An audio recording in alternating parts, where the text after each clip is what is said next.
insurance premiums are high because of Obamacare. You don't fix Obamacare by throwing more money at it. And you certainly don't throw it at these enhanced temporary COVID subsidies that have produced tens of billions of dollars of fraud. Tens of billions of dollars flowing into insurance companies, commissions going to unscrupulous brokers, signing up people that don't even know they have the coverage. Yeah, something like 40% of these Obamacare policies have no claims made against them. Now, that's not completely unusual, but this is probably double the normal amount because of this fraud caused by these no premium policies caused by these enhanced subsidies. So any Republican that would vote to continue these enhanced subsidies, these temporary COVID relief subsidies, is voting to perpetuate a massive fraud on the American taxpayer going into the pockets of insurance companies. All right, guys, it is Wednesday. We are over the hump, headed right back into the weekend. I'm excited, although here in the Northeast or the Mid-Atlantic, whatever we're calling this, apologies, it's supposed to get cooler. We're finally getting the fall's kicking in. A huge show headed your way. By the way, I hope you enjoyed Eric Trump yesterday. That was a great, great conversation. I appreciate him being here. But today, Double Johnson, that's right. Speaker Mike Johnson joining us to talk about the government shutdown. And I'm going to I'm going to ask him a little bit about independent media. I know it's off topic, but it's important to me. It's important to us. And then Ron Johnson. Now, remember, just to make sure that we all get refreshed, because I know there's a lot going on, 8 U.S. senators and 1 House of Representatives member, Mike Kelly of Pennsylvania, had their phones surveilled by the FBI. It was just released. Senator Chuck Grassley, the chair of the Judiciary Committee, telling everyone, hey, guess what? They were looking at your phones, at the data, who you called, when you called them. A lot of outrage, a lot of questions still to be answered. Who ordered this? Who signed off on this? What did they get? Why did they want it? I'm going to break that down with Senator Ron Johnson in just a minute. Obviously, as I mentioned, we're in day 8 of the government shutdown. You heard last night, I think, a couple additional problems with air traffic controllers calling out sick. I think we're going to see more of this, and the pain is going to start to get inflicted. The government workers are going to have their first paycheck this Friday, and you're going to see more people of a critical nature call out sick. What does that mean? It means TSA agents starting to say, okay, I'm not getting paid. I'm going to get sick. And then they're not going to show up. Longer lines at airports. Democrats are going to start to feel the pain. I just want to be clear for everyone who maybe doesn't follow this real quick. Government ran out of money or stops fiscal year, September 30th, new one starts. You need to appropriate bills. There are 12. None have passed. None. Zero. Nada. Okay. And so the government needs to be funded. The Republicans said, great, we'll keep levels going at Biden level spending, by the way, which is insane. No conservative policies, riders, gimmicks, nothing. Just straight continuing resolution for a few weeks. That's what the Dems have bought in on. And now suddenly, we don't want to do this until you agree to extend our wasteful Obamacare subsidies. And they're making it like this Hobson's choice, this or nothing else. That's ridiculous. We're going to get that take from both Speaker Mike Johnson and Senator Ron Johnson. But as I mentioned, Jim Comey was in court this morning here in Alexandria, Virginia, by the way, at the courthouse just down the road, which is where all those big cases take place here. And he pleaded not guilty. Oop, shocker. But we'll see how far this thing goes. It's going to be interesting. And then the president saying that Portland and Chicago are next on the list. Apparently, the National Guard troops are staging in Chicago right now. You've got troops from Illinois and Texas ready to go in. How they handle this is going to matter. I think they learned their lesson in LA, meaning that they are ready for those court cases. They're going to argue a much more specific role to protect federal assets, which I think is very smart. Pam Bondi was at the Judiciary Committee yesterday, as we said on the show, but I'm going to play you a clip in just a minute after we talk to Speaker Mike Johnson. So tomorrow, amazing panel coming your way. And then Friday, pollster extraordinaire Robert Cahaly is going to be here. A quick reminder, please, if you're watching on Rumble or YouTube or X, go over to the audio version on Apple and Spotify. Just hit subscribe and 5 stars. You don't have to listen ever. It just helps show growth in the show. And all we need to do is get additional subscribers. Leave a 5-star review. If you want to say, love the show, that's even better. But we need to build up on every platform. Doesn't cost you nothing. It's free. And anyway, I really appreciate everything you guys are doing. The growth on this show is through the roof. Always do me a favor. If you're watching the show at 6 in the premiere, take the link, send it to 5 friends, neighbors, coworkers and say, hey, join us, watch this real quick. That's what helps this show grow and independent media succeed. I appreciate that. All right, before Mike Johnson joins us, you guys know I talk a lot about the MAHA agenda and specifically, obviously, how that affects people, our wellness. But it's not just humans. I am a dog owner, as you know. I talk a lot about my buddy Leo Grillo, but today that's not the case. I've rescued 3 dogs. I had a dog growing up, but dogs need help too, right? The food that they eat affects the coat, their shine, their playfulness, their longevity. And one of the things that I added to my dog's diet was Ruff Greens. It's really cool because it's like a supplement for dogs. Like literally, we all have, or I shouldn't say we all, I have added supplements to my diet in a lot of ways to get healthier. This is exactly what this is. It supports long-term health. It gives them bioavailable nutrients, essential vitamins, minerals, probiotics, digestive enzymes, all the stuff we talk about as humans, but for your dog. And the cool thing is, like I said, you don't change any of their food. I just started taking a scoop of it, and it's like the first couple of weeks, you just do a quarter of the scoop. It's green. You just sprinkle it on the top. The dog loves it, and I know I'm making him or her healthier. And you can see it, more playful, more active, and you know that you're doing something like supplements for yourself. You know that your dog is getting healthier. And Ruff Greens have been so helpful in that area. So don't change your dog's food. Just add Ruff Greens. And they're offering a free Jumpstart bag. It's really cute, by the way. I did get my Jumpstart bag. All you have to do is cover shipping. No cost to you, just shipping. You cannot get a deal like this. Use discount code SPICER to claim your free Jumpstart kit at ruffgreens.com. Go to ruffgreens.com, enter SPICER. All you're paying for is shipping. You have nothing to lose. And I'm telling you, your dog is going to thank you for it. I appreciate that. Ruffgreens.com. Use code SPICER for that free Jumpstart bag. All right, without further ado, the Speaker of the House, the honorable gentleman from Louisiana, Mr. Mike Johnson. Mr. Speaker, thanks for joining the show. Just to jump right in, let's assume for a second that the Dems finally see the sense of getting the government back open and open it. The big pending question then for a lot of Americans is healthcare. What is the Republican plan to address this? Do you want to scrap the subsidies, keep the subsidies, revise the subsidies? What do we do once we open the government back up? It's a great question, an important one, and there's a lot of work and discussion that's been going on about that. I'm not going to project what I think the final outcome is because my job is to build consensus in a majority that has the smallest margin in U.S. history. I'll be back down to 1 or 2 votes again. And so my job is to take all the various opinions on the subject, bring them together, and try to reach a final conclusion. I will tell you there's a lot of concern among people who are really paying attention, and certainly among conservatives, that the subsidy is an effort to prop up a broken healthcare system. Obamacare is not working well, right?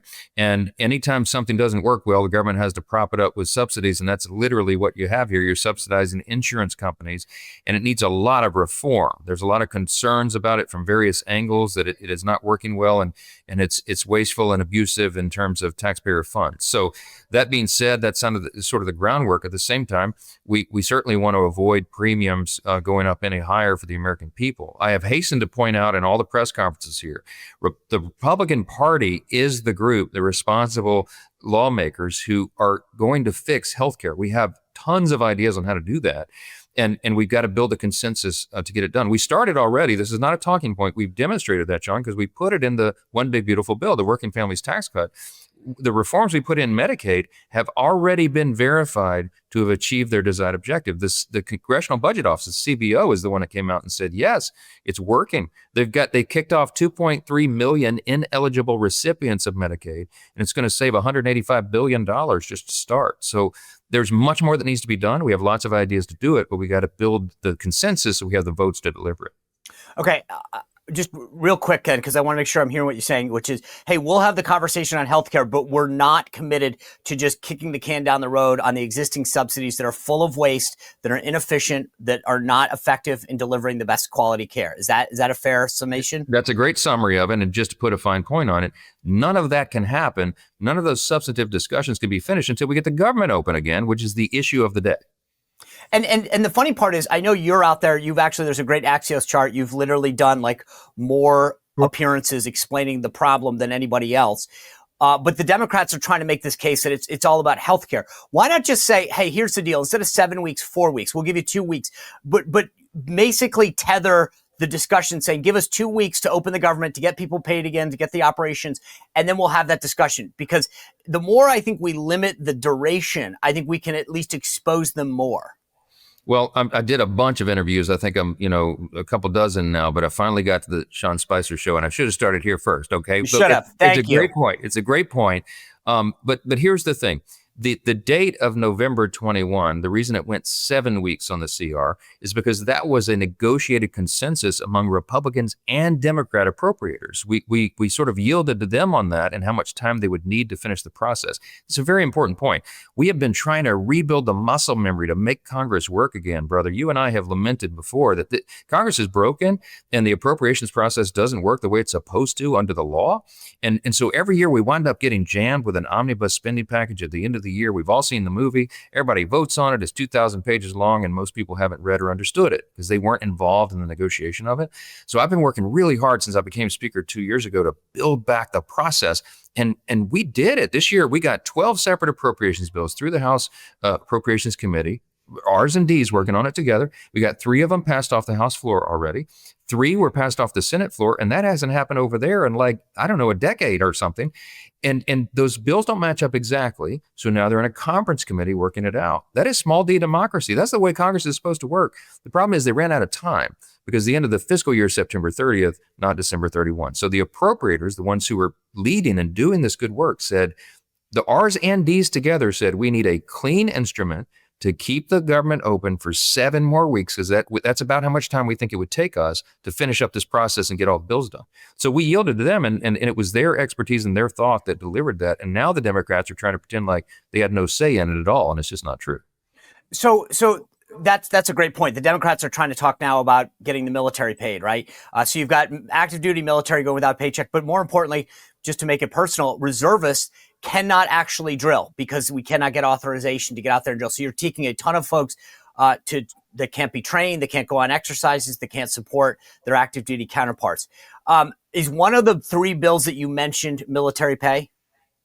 Well, yes, but this is a very important point here. We already voted to pay the military. It was the CR vote 3 weeks ago. And every Democrat in the House except one decided that they did not want military to be paid. They voted to shut the government down. It's not just the military. It's Border Patrol agents, TSA, you got air traffic controllers, all these people who are essential to our safety as a nation, to the essential services that the government provides. And they made a conscious choice for political reasons to vote against that. So now some of those Democrats have buyer's remorse. They're like, oh my gosh, I shouldn't have done that. Please bring us back into session and let me do a show vote to pretend as though I'm for this. It's too late. That job was already done in the House. We sent the product to the Senate. It is now sitting on the desk of 44 Senate Democrats who have got to come to their senses and do the right thing. Stop playing politics with this. They have Trump derangement syndrome. It drives every decision they make. But this one's very painful for real people. And I don't think that we can endure it much longer. So what is the strategy then? Just to keep sweating them out to make sure that we get 5 more Democratic senators on board? Or is it, again, they seem to be drawn into their corner. We're not going to talk until there's a commitment on health care.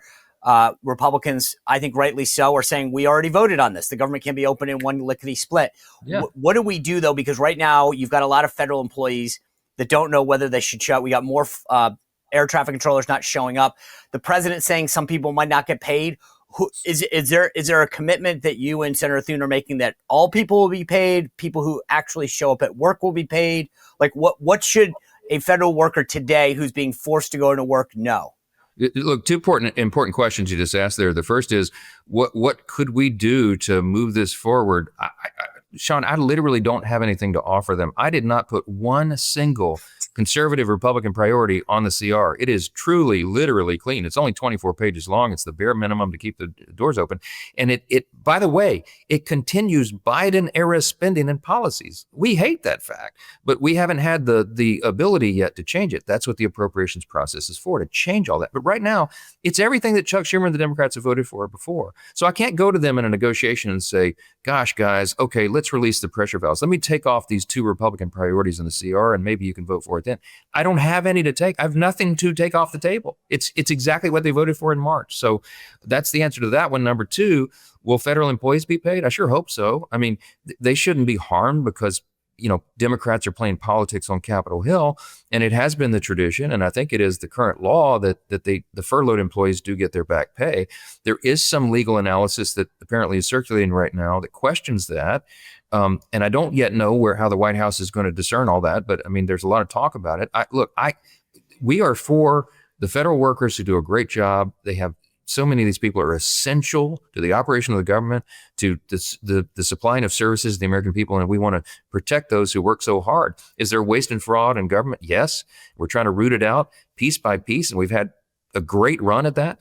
But I'd rather do that in the regular process than in this kind of triage scenario. And I think I know the president shares that view, because I was in the Oval Office with him, Chuck Schumer, and Hakeem Jeffries, and Leader Thune just 10 days ago or so, where he pleaded with them, guys, don't do this. Keep the government open. That's where we are. One last quick question on a personal level. Caroline Leavitt in the White House has really opened up the White House briefing room, the White House accessibility to media. The Congress and the Capitol is still controlled by a group of journalists to decide who gets to cover people like you up close and personal. Now, I know you have a personal commitment to going out there and talking to a lot of people as you're doing today. Is there a commitment that you will make to help open up the House of Representatives to independent journalists? Oh, yeah, of course. I mean, in fact, we've had a lot of the social media influencers and kind of the online alternative media folks coming in on a regular basis for briefings. Yeah, but sir, that's because your commitment, right? You have done a good job of that. Mike Johnson's done a good job. But right now, if I want to come and cover some other member of Congress, they will not give me a press pass. Right. So you, Mike Johnson, I can come do. You have been good. But the Congress report, up to those standing committees of press, the periodical gather, whatever, that's overall. So if we lose Mike Johnson or other members don't have the commitment that Mike Johnson has, we can't come cover it. So, but I think there could be an opening of a new class of independent journalists that can come up and get credentialed. I love that idea. I mean, I'm all for transparency, and I think the free press is essential to the operation of a constitutional republic. That's why it's listed in the First Amendment, and we have to vigorously guard that. So, look, I'll take a look at that, Sean. Let's break down the barriers if we can. I want more transparency, because that serves the American people. Deal. We'll follow up. Mr. Speaker, good luck today. Thank you for everything you're doing to fight on principle for this, because I don't think taxpayers fully appreciate what this means in the long run. So thank you and the Republican conference for all you're doing. Thank you, brother. Good talk with you. Thanks so much. Take care, sir. Yes, sir. Well, I really appreciate the speaker joining us today. Before I bring in his counterpart, Senator Ron Johnson, Double Johnson today. I don't know if we can go on. I don't know that there's other names that we can play. Before I bring in Senator Ron Johnson, because remember, he is one of the 8 senators whose phone was surveilled. I want to get his take. What is it like? What did you feel like when someone tells you, hey, yeah, the FBI has been monitoring you? I want to tell you, you guys know it's getting cooler all around the country. Fall's kicking in. What a better way than to make your sheets change for you. And I'm telling you, I got Boll Branch sheets earlier this summer, and without one night in, my wife's like, we need another set. I literally use my own discount code, because fall is the kind of time when you want to spend a little bit more time in bed, get comfortable. The summer schedule changes. You're getting in bed. You want to be comfortable. Maybe a little reading. That's what I do. A little reading in bed. I've made so many changes to my sleep habit to get a better night's sleep, because it's all about wellness. But there's nothing better than having an amazing pair of sheets to get into. And I'm telling you, these sheets from Boll Branch are unbelievably soft. I notice how much better I sleep. They're so comfortable, breathable. I get hot at night. Not that you need to know that, but I love these things because they're unbelievably breathable. They get softer with every wash. I mean, you don't feel overheated in them ever. They're made with the highest quality, 100% organic cotton. They're durable, a little luxurious. It's like staying in that really, really nice hotel, but it's your own bed. That's what I'm talking about. And like I said, I used my own promo code to get a second set, but I've got a better deal for you, because when I did this, when I ordered, I only got 15% off. So I'm going to let you start building your own sanctuary in your bed with Boll Branch sheets. For a limited time, you get 20% off. That's better than I got off your first order of sheets, and free shipping at bollandbranch.com/Spicer. You have to enter it that exact way. bollandbranch.com/Spicer. And then you can get 20% off your order and free shipping. You're getting a better deal than I did at Boll Branch. Go to bollandbranch.com/Spicer. Exactly like that. 20% off and free shipping. Without further ado, the senator from Wisconsin, one of my favorite members of Congress, Senator Ron Johnson of Wisconsin. Senator Johnson, thanks for being back with us. Appreciate it. Well, Sean, thanks for having me on.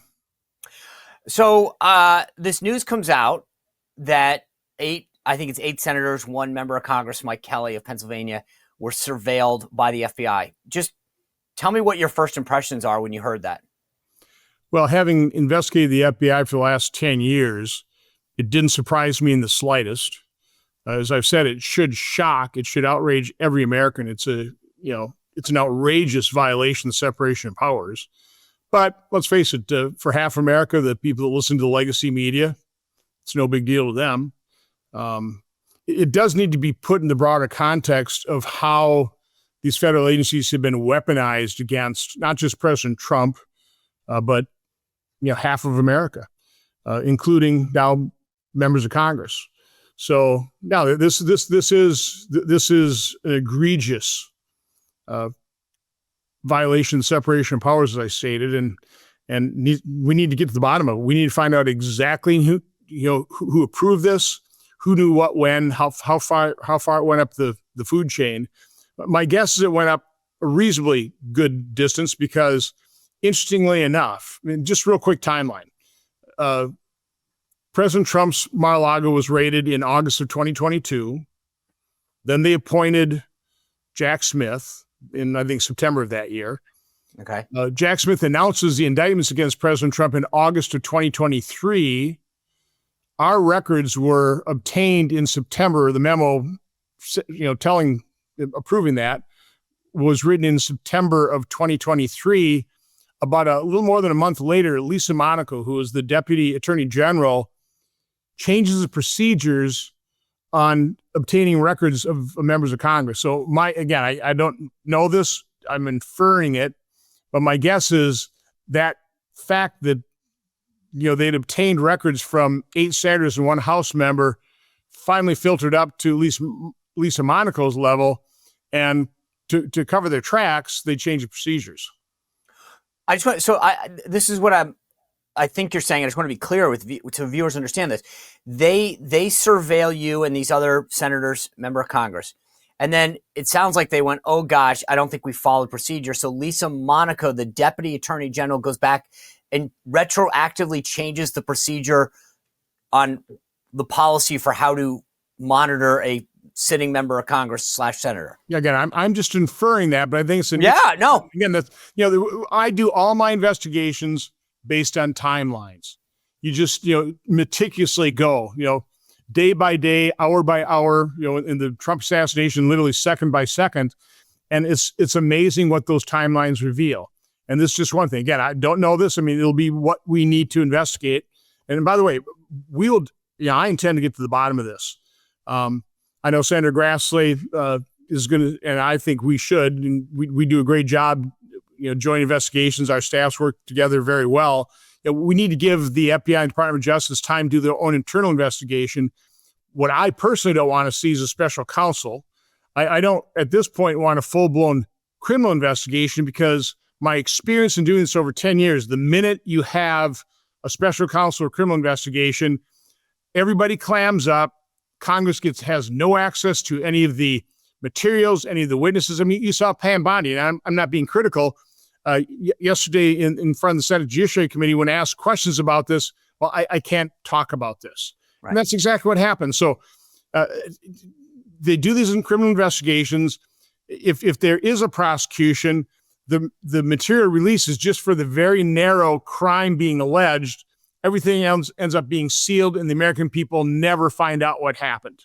And that's been my experience. So I want far greater transparency this time. So I want Pam Bondi, I want Kash Patel, I want Dan Bongino to do an internal investigation, obtain all these documents, and turn them over to Senator Grassley and myself. He's chairman of the Judiciary.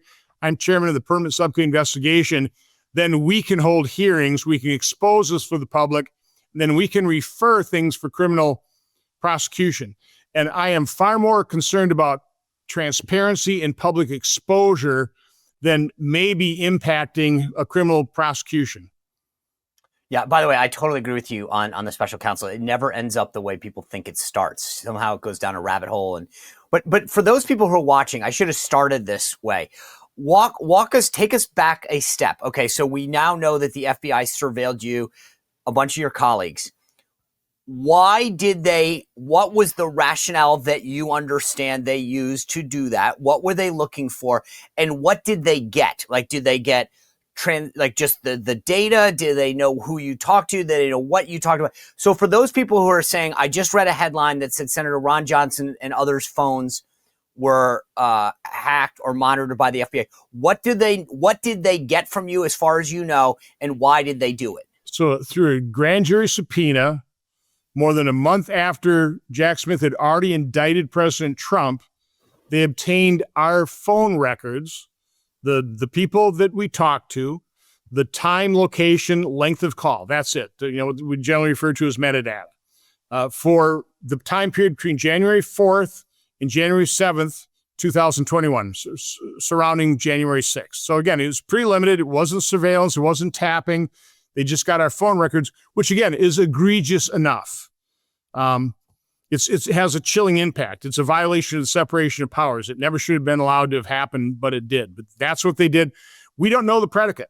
We do know that they circumvented what would normally be a very rigorous approval process, reaching very high up into the Department of Justice and the FBI by saying, well, they're not targets. They're not subject to our investigation, so we can scoop that up. And I'm not a lawyer. I'm not sure whether a judge approves those grand jury subpoenas. My guess is they probably have to be approved. But again, this was a subpoena issued to these phone companies, and they apparently turned over the records. What they did with them, we don't have a clue. So again, our knowledge of this is very limited, and that's because Kash Patel and Dan Bongino, as soon as they found out about it, notified us, briefed us, but very early on in their own internal investigation, they don't know that much. So there are some people that I talked to that said, well, you go back, look at William Jefferson. He's a congressman from Louisiana. They, tapped his phone. I've literally had people say to me this, because I agree with you, there's a separation of powers here. The executive branch looking at the legislative branch should have a very high bar. And what I don't understand is that you were never alleged to have committed a crime, right? So in the case of at least William Jefferson, the congressman from Louisiana, he was accused of taking bribes and all that kind of stuff. So they're looking into a crime. I don't understand, and I'm not a lawyer, I know you're not, but I'm sure you've asked this question now of a lot of smart legal people. Like, do they have a right to do this without, it seems to me that you are not, and I don't know, Dan Sullivan or Marsha Blackburn, the other people that got wrapped up, I still don't understand how they can just go ahead and pull, is it like anyone's data without just cause? Yeah, I would argue they didn't have a predicate. We don't know what predicate they used. I think if you look at the Wall Street Journal article about this, they do describe the indictment of President Trump. And in there, they're talking about, people trying to get the alternate electors to the vice president. I was contacted by Judge Troupas. Can you get something to the vice president? Said, sure. Put my chief staff on it. Those documents were never delivered to the vice president. The J6 committee vetted that one thoroughly. Found out that my involvement literally was a matter of seconds with a couple texts, not some grand conspiracy. So I know I've been a thorn in the side of the FBI, but Dan Sullivan, Cynthia Lummis, Marsha Blackburn, Lindsey Graham, who was then chairman of the, where's all the connections? So again, did you ask them that though? I think it's total BS. Have you talked to them? Because I, to be honest with you, you've been a player, right? Ron Johnson is not a shrinking violet. Like, you're always out there in the mix. But Dan Sullivan, Cynthia Lummis, I was like, what, I don't understand them. Like, where's their role? Have you talked to them? Yeah, yes, because we were briefed together. No, first of all, they were baffled by it, and secondly, concerned. I mean, they don't. You have records subpoenaed by the FBI that could basically taint you. If it wasn't such a corrupt FBI, it could definitely taint you. So no, there was concern right there. I mean, my constituents are going to think that I've possibly involved in some kind of crime that rose a level. Right. The FBI was able to surveil my, and not surveil, but again, obtain my phone records. So no, this is very serious business. But again, they were able to circumvent all the approval process because we weren't targets. We weren't a subject. Again, this was just some grand conspiracy that Jack Smith was trying to create. He was trying to criminalize something that was totally appropriate. And of course, it's all about the alternate elections. In my case, it's about the alternate electors, the Judge Troupas being, the attorney for the President of the United States, who's challenging all the problems in the Wisconsin election. I mean, there were all kinds of funny business going there. A very legitimate challenge to that result. What you have to do to preserve your rights in that challenge, as Al Gore found out to his dismay, you have to have an alternate slate of electors like John Kennedy had in the case of Hawaii against Richard Nixon. He had an alternate slate of electors. When that election result was overturned, he had the alternate slate to vote for him. Al Gore didn't have a good enough legal team. And when he challenged the results of Florida, took it up to the Supreme Court and said, well, even if you win, there's not an alternate slate, so you lose. So even the highly partisan Democratic Attorney General of Wisconsin, when asked about this alternate slate, said, no, that's perfectly legitimate. There's nothing wrong there. Now, what's happening since then is Josh Kaul, that Attorney General, now is trying to destroy Judge Troupas by criminalizing what he said was okay.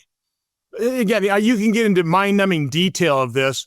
It is grotesque what Democrats are doing. And they are then falsely accusing Pam Bondi of weaponizing the Department of Justice. No, they're trying to prosecute those who weaponize the Justice Department against President Trump, these conservative groups, and members of Congress. Two questions on this. Number one, just timeline wise, you mentioned you use timelines really well. When all this alternate elector stuff is going on, had any of it happened prior to January 4th? Well, somebody was doing it behind the scenes. No. My point is, it seems like they're surveilling your phone between January 4th and January 7th. If you really wanted to know, I would assume that any plan to develop alternative electors would have taken a week or 2 weeks or 3 weeks or something like that post-election. And the idea that they're only looking at a 72-hour window in itself is puzzling to me. Yeah, I mean, it's strange. Again, I really need to defend my conduct in this. I was contacted by text by Judge Troupas, got something that we want you to deliver to the vice president. Can you make that happen? I said, sure. I connected to my chief of staff. I didn't know what it was. Connected to my chief of staff. He ended up getting what ended up being the alternate slate of electors from some staff member, Mike Kelly, and contacted the vice president, said, we're not accepting anything. Okay, end of story. I mean, literally, my chief of staff's involvement lasted 70 minutes. Again, a few texts.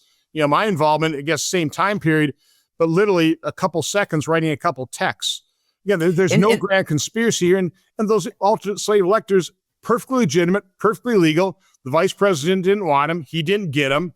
End of story. I mean, there's nothing wrong, nothing improper, certainly nothing legal or illegal or felonious about it. But that's what Democrats in their lawfare are trying to do. That's what Jack Smith is trying to do. But also, as long as I've known, you've been very open and transparent about what you did and why. I mean, like, you don't need to go look at Ron Johnson's phone. He's been very open about that's what blows my mind. When you talk to Kash Patel, Dan Bongino, I don't know if you talked to Attorney General Bondi, but like, are they giving you assurances that, hey, we flagged this for you because we thought it was a problem and we're getting to the bottom of it? Because to your point, Senator, there's no way I can see this happening without Christopher Wray, the FBI director, personally signing off. There's no way, no earth that 8 senators have their phones surveilled and a member of Congress without the director of the FBI and probably someone in the DOJ very high up, whether it's Lisa Monaco or the Attorney General himself, that didn't know that this was going to happen. I don't know. I can actually construct a scenario based on what I know now because we weren't targets. Again, Tim Tebow, he's the one that opened up, conceived of, and then opened up on his own approval the whole Arctic Frost investigation. So this is I would consider a highly partisan FBI agent. He's since retired because the heat's coming down on him. So yeah, I mean, this is what we need to find out. We have to get to the bottom of this. And again, what I think is interesting about the timeline is about a month or so later, you have Lisa Monaco saying, I think we're going to change the procedures in terms of what we need to do if we're going to even do it this way. So again, we just don't know at this point in time, but we need to know. We need to find out exactly what happened, how it got approved, what they did with the information. We still don't know. We have no idea. But just to get back to my question, did you guys get assurances that they are going to get to the bottom of this? Yes. Yeah. And again, as you heard Senator Grassley, who's being pressured to start your own investigation, trust me, we will, but we want to give the FBI time to dig into this. But let's face it, you still have members of the Jack Smith prosecution team in the FBI. I mean, there's been some terminations. A lot of people quit, but you still have these partisans burrowed in to the deep state. It's not exactly like they're coming forward and confessing their crimes. Right. The only reason we know about this is the person who obtained these records was applying for recertification to this CART team or CAS team, Cellular Analysis Survey Team. And in making that application to be recertified, this person, basically, this is a brag sheet. This is one of my accomplishments. I had to be recertified. Look, I was able to obtain records from members of Congress. And that's the only reason this came to light. The only reason we know that about 92 Republican groups were on that list was because we had a whistleblower. So again, the people who do wrong, the partisans in the FBI, they're still burrowed in. They're not voluntarily coming forward and saying, here's all the documents, here's all the proof. They're doing, I'm sure, everything they can to hide the proof from Kash Patel and Dan Bongino and Pam Bondi and from Congress. So again, this is not, even though you got a Republican president who wants to get to the bottom of this, you've got people who want radical transparency in the Department of Justice, FBI, HHS. You've got the partisan actors. You've got the deep state actors that are going to do everything they can to sabotage this administration and certainly sabotage our ability to try and get to the bottom of what happened in terms of weaponization of these agencies under the Biden and Obama administrations. You've been like a bulldog on investigations. You've been going after people. How on a personal level, how does it feel to think to yourself, my government, does it worry you at all? I got to think, if I'm not Ron Johnson, I'm a little scared now, thinking, who else are they monitoring? Who else doesn't know? Do I really want to blow the whistle on somebody if I know this can happen? I mean, you use the word chilling, and I think that's the appropriate word. I get it, but not everyone's got the fortitude that Ron Johnson has. This sends a signal that says it doesn't matter. You're a United States senator who chaired a very powerful committee, and they're like, we're going after it. We'll go look at his stuff too. So, Sean, I explained, I've been investigating the FBI for 10 years. So this doesn't surprise me at all. And that is very sad. That's a sad fact that this doesn't surprise me. And I would be lying to you if over the course of those 10 years, I haven't thought about, what could they do to me? What could they plant on my computer? How could they set me up? I mean, I have said in interviews before, I love life. I'm not suicidal. There's no way I would ever take my life. Okay. I want to live life to the fullest. I want to leave this place at some point in time and, go off in the sunset. Okay. So no, I would be lying to you if I told you, oh no, never crosses my mind what they may do to me personally.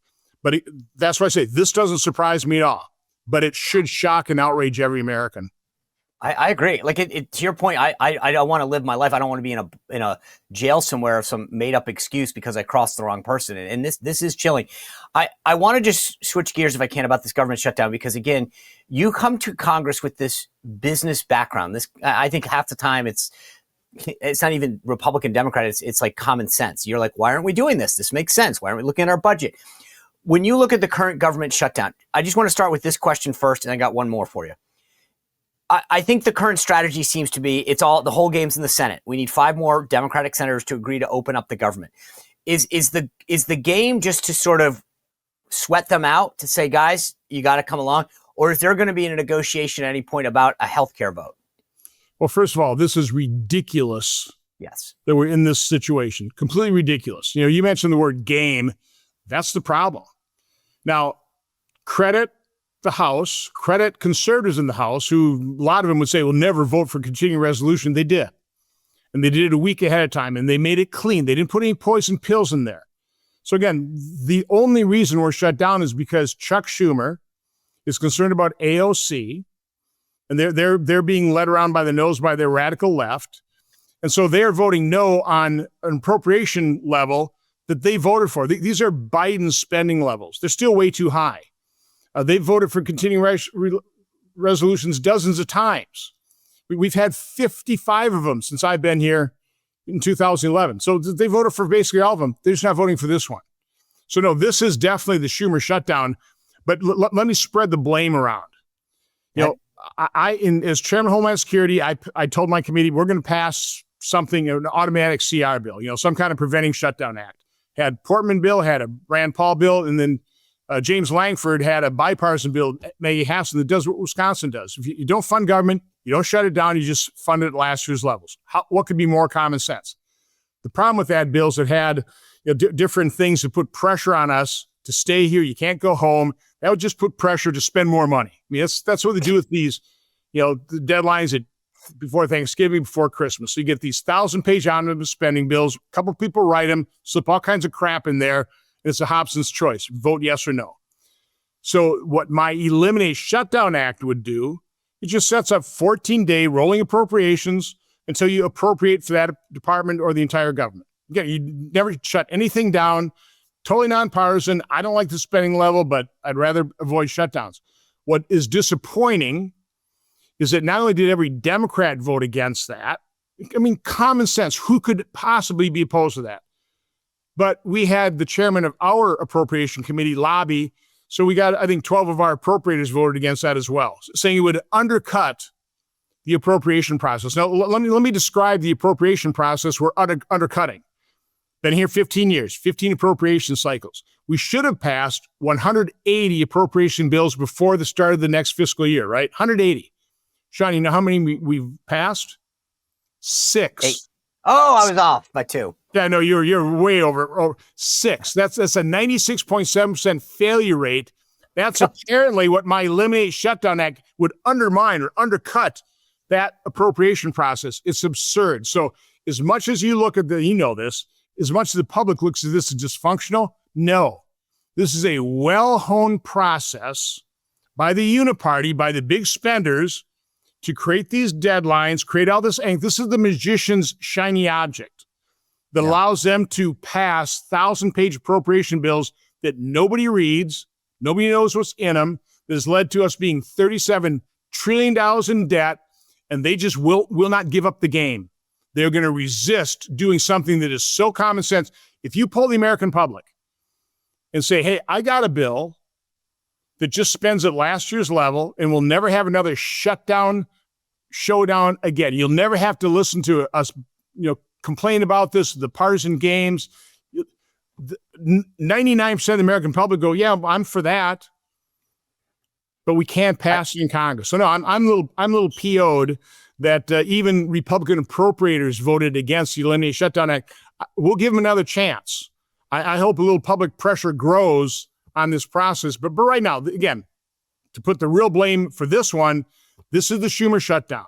They could end this today. We could have the government back open in a couple hours. All the Democrats have to do is vote for that continuing resolution the House passed. Open up government. That's Biden spending levels. I think it's too high, but just open up government. But they won't do it because of Chuck Schumer. So this is definitely the Schumer shutdown. Everything you said 100%. Last thing I just want to be clear on, though, is the Republican strategy just to wait it out, to keep forcing to get 5 more Dems? I hope so. Again, okay. I do not want to see us cave. We've got too many weak-kneed, I'll call them, Republicans that are afraid of, Obamacare, insurance premiums are high because of Obamacare.